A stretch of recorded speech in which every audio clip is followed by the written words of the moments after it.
राम राम खाद्यप्रेमींनो, आज मी तुमच्यासाठी भन्नाट अशा पारंपरिक चवीची एक रेसिपी घेऊन आलेली आहे, जिचं नाव आहे कैरीचा तक्कू. हा तक्कू तुम्ही पोळीसोबत खाऊ शकता, भाकरीसोबत खाऊ शकता किंवा पानाला लावायला जसं चटणी कोशिंबीर असतो त्याच कॅटेगरीतला हा पदार्थ आहे. यासाठी सर्वप्रथम कैरी स्वच्छ धुवा, नंतर ती कोरडी करा आणि तिची सालं काढून घ्या. आपल्या सगळ्या कैरीची सालं आता काढून झालेली आहेत. आता आपण किसणीने या सगळ्या कैरी याचा किसून घेऊया. किसणी जेवढी मोठी असेल म्हणजे किस जेवढा लांब लांब पडेल आणि थोडासा जाड पडेल तर अजून छान लागतो तो तक्कू.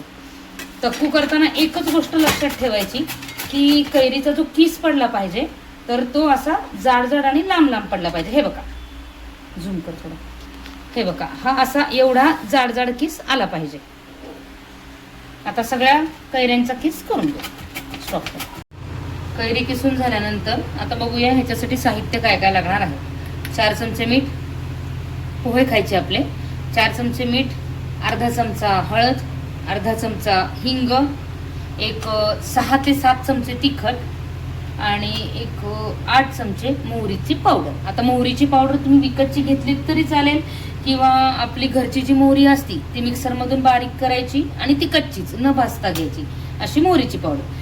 तिखट जर तुम्हाला जास्त घालायचं असेल तर जास्तही तुम्ही टाकू शकता ह्याच्यामध्ये. आणि एक महत्त्वाची गोष्ट म्हणजे तक्कूमध्ये तिखटच चांगलं लागतं, म्हणजे झणझणीत जो तक्कू असतो तोच चांगला लागतो. त्यामुळे शक्यतो तिखटाचं प्रमाण जरा जास्तच ठेवायचं. आता गॅस लावून घेऊया. याला छान फोडणी द्यायची असते. तक्कू कसा झालेला आहे हे त्याच्या फोडणीवर ठरलं जातं. जेवढी खमंग फोडणी तक्कूला बसते तेवढा तक्कू छान होतो. तर आपण अंदाजे एक अर्धी वाटी तेल घेऊया. थोडंसं तेल तक्कूला जरा जास्त असेल तर तक्कू जास्त काळ टिकतो, म्हणून एक छोटी, हे बघा, साधारण ही एवढी वाटी जर असेल तर ही एवढी अर्धीला थोडीशी कमी वाटी तुम्ही तेल टाका.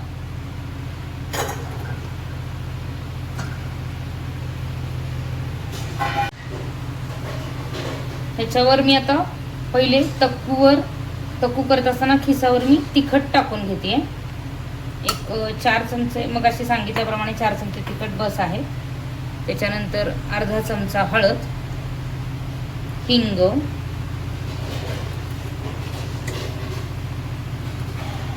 मीठ,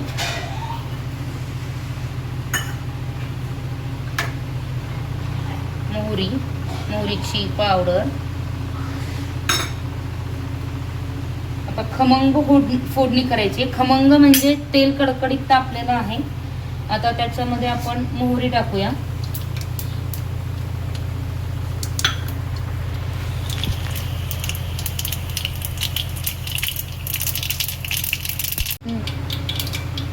मोहरी तडतडून पूर्ण शांत झाल्यानंतर त्याच्यामध्ये जिरे टाकायचे आणि गॅस बंद करून टाकायचा. आता ही गरम गरम तेलाची फोडणी या आपल्या सगळ्या अशा मसाल्यावर पसरवायची.